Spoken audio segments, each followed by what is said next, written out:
గుంటూరు జిల్లా వ్యాప్తంగా ఉన్న పరిస్థితి జనరల్గానే అటు రాయలసీమ కానీ పల్నాడు కానీ కొంచెం ఎక్కువగా హీట్ వేవ్ ఉంటుంది. ఈసారి మరింత ఎక్కువ కనిపిస్తోంది. ఇప్పుడు ఏప్రిల్ ఇలా ఉంటే ఇక మేలో పరిస్థితి ఏంటని భయపడిపోతున్నారు. అక్కడని కాదు అన్ని చోట్ల ఇదే సిచ్యువేషన్ కనిపిస్తోంది. ప్రస్తుతం తెలంగాణకు వద్దాం. తెలంగాణలో వరంగల్ నుంచి ఉమ్మడి వరంగల్ జిల్లా వ్యాప్తంగా ఎలా ఉందో పరిస్థితి వివరించేందుకు మా కరెస్పాండెంట్ తిరుపతిలో ఎవరో జరుగుతున్నారు. తిరుపతి, ఈరోజు వరంగల్ జిల్లా వ్యాప్తంగా ఎలా నమోదవుతున్నాయి, టెంపరేచర్స్ ఎలా నమోదవుతున్నాయి, అధికారులు ఏం చెప్తున్నారు, ఇప్పుడు ఏప్రిల్ ఎలా ఉంటే అసలు మేలో పరిస్థితి ఏంటి?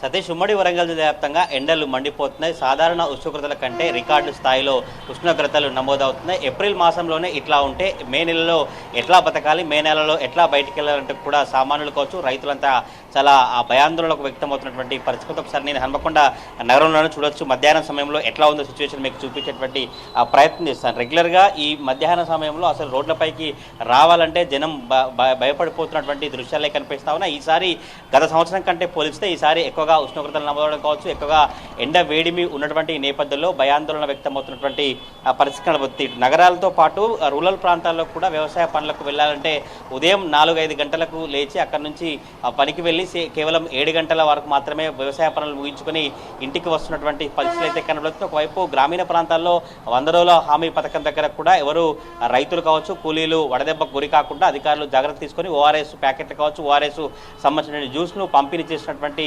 పరిస్థితి కనబడుతుంది. ఉమ్మడి వరంగల్ వ్యాప్తంగా ఇప్పటివరకు ఒక 10 మందికి పైగా రైతులు వడదెబ్బకు చనిపోయినటువంటి పరిస్థితి కనబడుతుంది. అనేక మంది జాగ్రత్తలు తీసుకున్నప్పటికీ కూడా సాధారణ ఉష్ణోగ్రత కంటే ఎక్కువగా 42కు పైగా ఉష్ణోగ్రతలు నమోదవుతున్నటువంటి నేపథ్యంలోనే వడదెబ్బకు గురై అనేక మంది రైతులు చనిపోయినటువంటి పరిస్థితి కనబడుతుంది. రైతులు స్పృహ తప్పి పడిపోవడం, తర్వాత వెంటనే స్థానికంలోని ప్రాథమిక ఆసుపత్రికి తీసుకెళ్లిన తర్వాత మళ్ళీ వరంగల్ జిల్లాకు సంబంధించిన ఎంజీఎం ఆసుపత్రి కావచ్చు, ఏదైనా ప్రైవేట్ సంబంధించిన ఆసుపత్రికి తీసుకెళ్ళినప్పటికీ కూడా వారు వడదెబ్బకు గురై అక్కడే మృతి చెందినటువంటి పరిస్థితులు అయితే కనబడుతుంది. ఇప్పటివరకు ఒక 10 మందికి పైగా మృతి చెందినట్టుగా అధికారులు అయితే అంచనా వేసినటువంటి పరిస్థితి కనబడుతుంది. మొత్తం పూర్తిగా ఉమ్మడి వరంగల్ జిల్లా వ్యాప్తంగా ఉన్నటువంటి 6 జిల్లాల్లో ఎండ వేడిమి ఉక్కపోతకు ప్రజలు భయాందోళన చెందుతారు. కేవలం 9 గంటల లోపు మాత్రమే పనులు ముగించుకొని మళ్ళీ తిరిగి వెళ్ళాలి, జాగ్రత్తలు పాటించాలంటే కూడా అధికారులు చెప్పినప్పటికీ కూడా కొంత అత్యవసర పనుల నిమిత్తం కావచ్చు, ఏదైనా మిగతా ఉద్యోగ రీత్యా వెళ్ళేటువంటి వారంతా కూడా మధ్యాహ్న సమయంలో బయటికి వస్తున్నటువంటి దృశ్యాలే కనిపిస్తాయి. ఎవరైనా బయటకు వచ్చినప్పటికీ కూడా గొడుగు, క్యాప్ లాంటి కావచ్చు, ఇతర వస్తువులతో జాగ్రత్తలు పాటించాలి, లేదంటే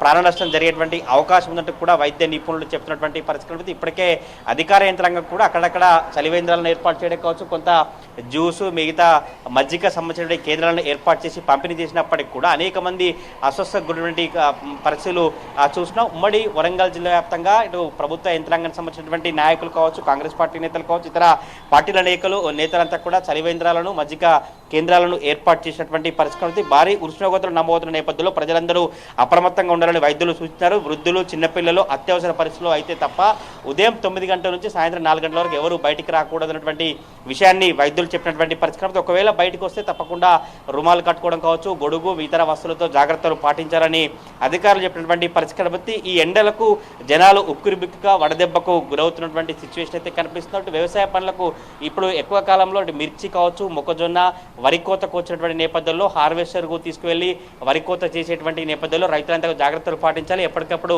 వాటర్ తాగడం కావచ్చు, వాటర్ బాటిల్ తీసుకెళ్ళాలి, ఫుడ్ తీసుకెళ్ళాలి, లేదంటే స్పృహ తప్పిపోయి అస్వస్థకు గురై ప్రాణనష్టం జరిగే అవకాశం ఉన్నట్టుగా అధికారులు చెప్తున్నారు. స్థానికంగా ఉన్నటువంటి వైద్యులు కావచ్చు, జిల్లా కేంద్రంలో వైద్యులంతా కూడా ఎప్పటికప్పుడు ఒక అవగాహన కార్యక్రమాలను కొనసాగిస్తూ జాగ్రత్తలు పాటించాలని చెప్పినటువంటి పరిస్థితి. మరొక వైపు రాజకీయ పార్టీలకు సంబంధించినటువంటి నేతల సభలు కావచ్చు, సమావేశాలు ఉన్నప్పుడు కూడా కార్యకర్తలు తప్పకుండా జాగ్రత్తలు తీసుకోవాలని నాయకులు సూచించినటువంటి సిచ్యువేషన్ అయితే కనిపిస్తుంది. ఇటీవలనే జయశంకర్ భూపాలపల్లి జిల్లాలో రేవంత్ రెడ్డి సంబంధించిన సభకు సంబంధించుకోవచ్చు, అక్కడ జగిత్యాలలో కేసీఆర్ సభ నిర్వహించినప్పటికీ కూడా పార్టీల నాయకులు కొంత మజ్జిగ ప్యాకెట్లు, వాటర్ బాటిల్స్ ఏర్పాటు చేసినటువంటి సిచ్యువేషన్ ఉంది. ఇలా రైతులతో పాటు పార్టీల నేతలు కావచ్చు, సామాన్యులు ఎవరు బయటకు వచ్చినా కూడా తప్పకుండా జాగ్రత్తలు పాటించాలంటూ కూడా అధికారులు సూచించినటువంటి పరిస్థితి. 2 తెలుగు రాష్ట్రాల్లో ఎండలు మండిపోతున్న నేపథ్యంలో ఇంకా ఇప్పుడు ఏప్రిల్ మాసమే కొనసాగుతుంది. మే నెలలో పరిస్థితి ఎట్లా ఉంటుంది, మే నెలలో ఎండ వేడిమి కావచ్చు, ఉక్కపోతకు ఎటువంటి జాగ్రత్త తీసుకోవాలి. ఎండాకాలం అంటేనే సాధారణంగా ఎండలు మండిపోయే కాలం, కానీ గత కొన్నేళ్లుగా ఎండాకాలం గత సంవత్సరం కావచ్చు అంతకుముందు కూడా ఇంతవరకు ఎప్పుడు ఇంత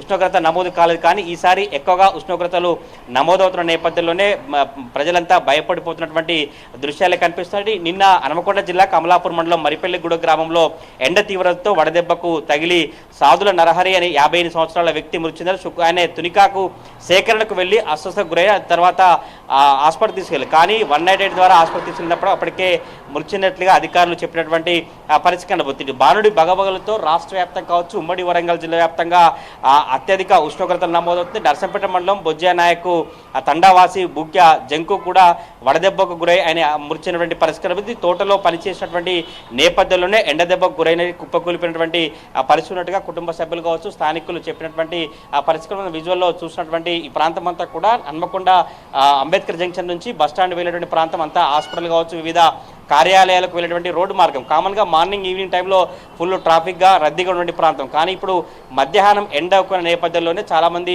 తక్కువగా బయటకు వచ్చి వెళ్తున్న దృశ్యాలే కనిపిస్తుంది. ఎవరైనా బయటకు వస్తే కూడా రుమాలు కావచ్చు కండువాలు ఇతర గొడుగులతో జాగ్రత్తలు పాటించినటువంటి పరిస్థితి కనబడుతుంది. ఏ జంక్షన్ దగ్గర చూసినా కూడా నిమ్మకాయ రసం తాగడం కావచ్చు లేదా మజ్జిగ ఇతరితర జ్యూసులు తాగి కొంత ఎండ వేడిమి నుంచి ఉపశమనం పొందినటువంటి దృశ్యాలు అయితే ఉమ్మడి వరంగల్ జిల్లా వ్యాప్తంగా కనిపిస్తూ ఉన్నాయి. గతం కంటే ఉమ్మడి వరంగల్ జిల్లా వ్యాప్తంగా సాధారణ ఉష్ణోగ్రతల కంటే ఎక్కువగా ఉష్ణోగ్రతలు నమోదైన పరిస్థితి కనబడుతుంది. ఇప్పటికే 42 డిగ్రీలకు పైగా ఉష్ణోగ్రతలు నమోదవుతుంది. అధికారులు చెప్తా ఉన్నారు తప్పకుండా ప్రతి ఒక్కరు కూడా జాగ్రత్తలు పాటిస్తేనే ఆరోగ్యం బాగుంటుంది. లేదంటే జాగ్రత్తలు ఎక్కడైనా నిర్లక్ష్యం కనుక వహిస్తే తప్పకుండా ప్రాణ నష్టం జరిగే అవకాశం ఉన్నట్టు కూడా అధికారులు అయితే ఒకవైపు హెచ్చరించినటువంటి పరిస్థితి కనబడుతుంది. రోజు రోజుకు మాత్రం ఉమ్మడి వరంగల్ జిల్లా వ్యాప్తంగా ఎండలు మండిపోతా ఉన్నాయి. Satish right, thank you Tirupati.